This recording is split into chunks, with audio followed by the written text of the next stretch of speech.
Welcome folks, I am Jaby Koay, joined by Jules DRAYER, and we are looking at Banjo-Kazooie coming to Smash Bros. Ultimate E3 Nintendo Direct. So, I played the crap out of Super Smash Bros. Ultimate. It was actually the one I spent the most time with, more than any other Smash Bros. Game. For some reason, because I bought them several times and I played them enough, with friends and whatnot, but Super Smash Bros. Ultimate is the one I played more than any other one for some reason. So, let's check this out.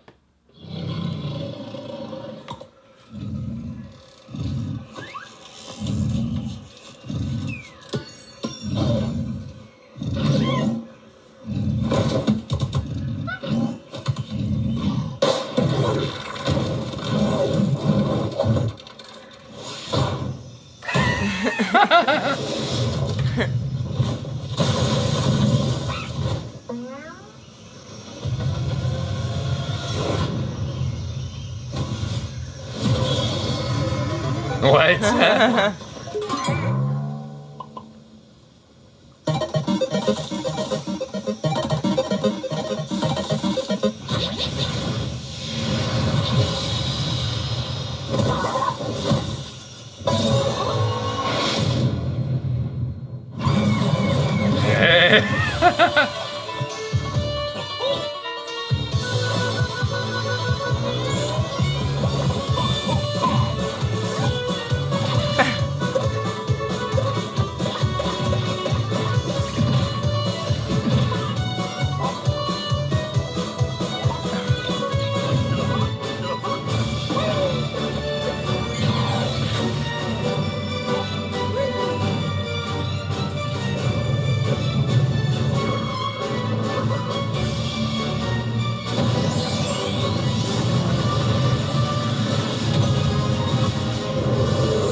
That's awesome. Yeah, that'll be fun. Oh.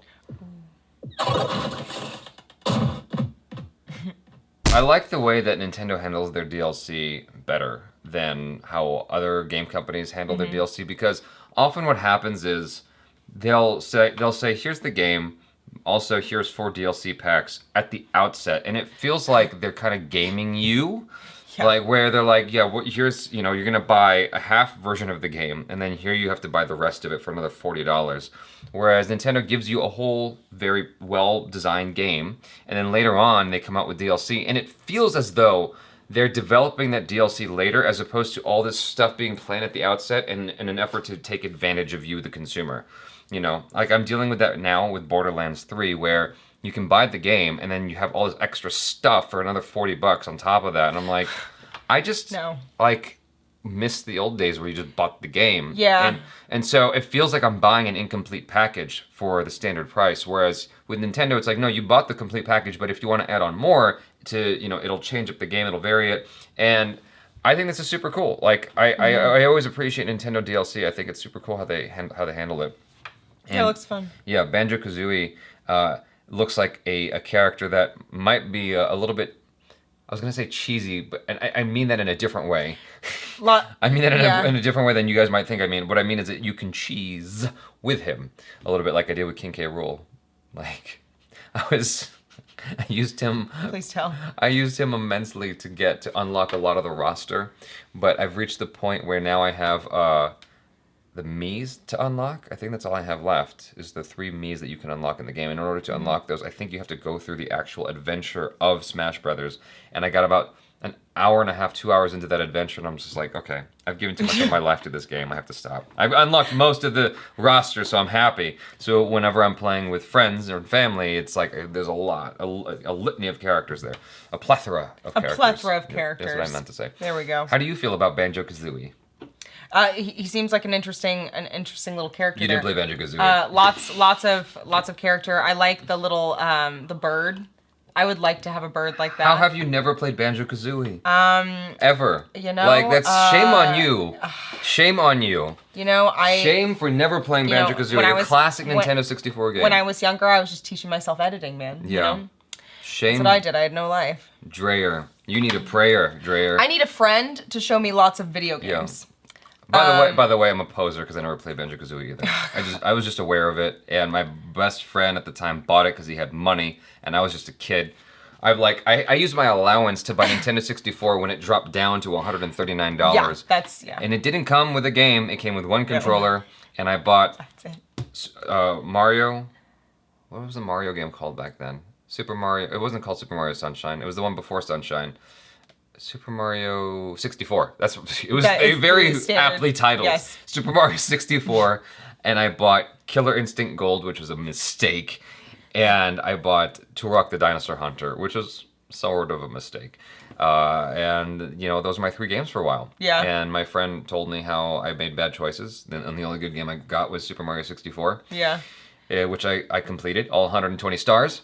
Nice. Yep. And killing it. Later on, I forgot what other games I bought. I just ended up borrowing from him a lot. GoldenEye. Yeah. And Star Fox 64. Star Fox, yeah, I played that a lot. With the Rumble Pack. I played that a lot. Yeah. Yeah. But Banjo-Kazooie is one that I missed out on. Same. Yep.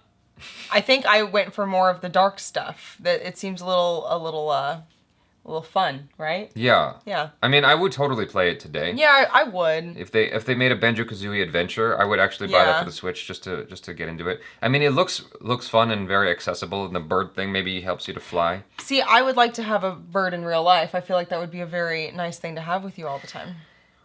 What kind of bird? Like a cockatoo, probably. Those are pretty cool. What does a cockatoo look like? Look it up. Cockatoo. So Are they loud? They're loud, but they have very big personalities. And I want to get one day, and I want to just let it like roam around my house. That way when I come in, it's just like chilling out, just walking around.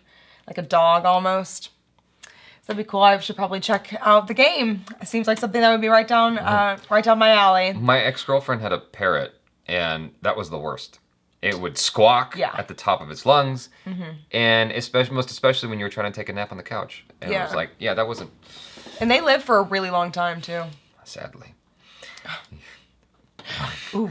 But this bird is very utilitarian. Like, you can use it as opposed to just listening to it squawk at you. Correct. And it's a aspect of the game that gives you an advantage over other characters insofar as maybe with the floating capability. I mean, I imagine that's going to be something, right? But he's smashing it against people. Yeah, it seems like he's just using her or him. He's abusing his animal. Yeah. I'm surprised PETA is not all over this trailer. Yeah, where are you guys? What's going on? Special guest today. I don't have enough knowledge in this area with Yeah. Nintendo. Like, I'm wondering why Donkey Kong was so excited to see Banjo-Kazooie. Like, Yeah, I think Donkey Kong is always just excited.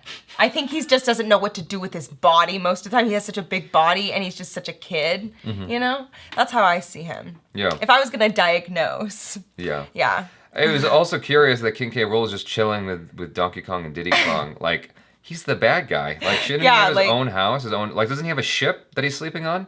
His own, Maybe mess? his woman kicked him out or something, and he's like, "Hey guys, I need a place to crash. I know things are awkward between us, but help a brother out." Speaking of King K. Rool, his song was one of my all-time favorite songs when I was a kid. Sing it. It's not like a song you can sing. It's a theme song of his stage. When you got to his stage, it was one of the coolest songs ever. I'm not gonna play it here because it's copyright issues. But yeah, it's like I bought the Donkey Kong Country CD from Nintendo Power.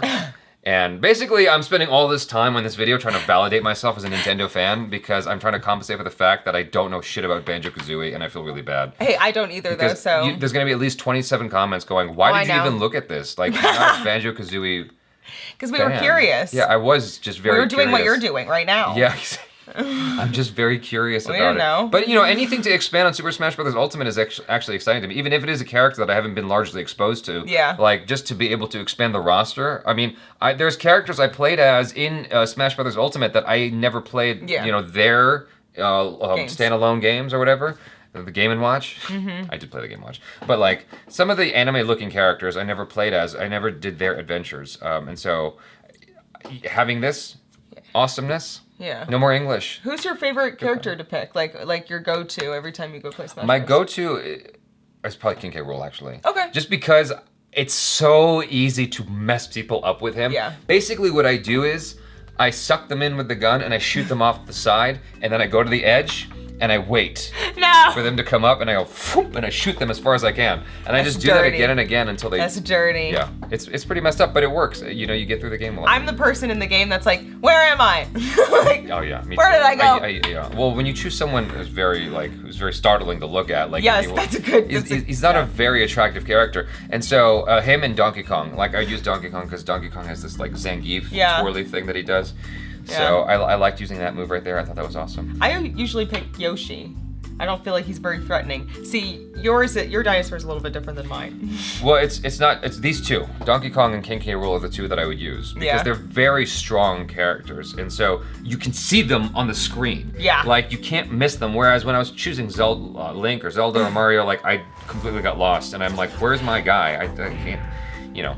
So anyway, this was fun. Hopefully you guys enjoyed some of this nonsense. Check out Jules Drayer on the social media. Subscribe if you haven't already. Hit the bell icon so you get notified every time we drop another video. Check out our other trailer reactions, movie reviews, short films, and vlogs. I'm Jaby Koay. This is Jules. Peace out.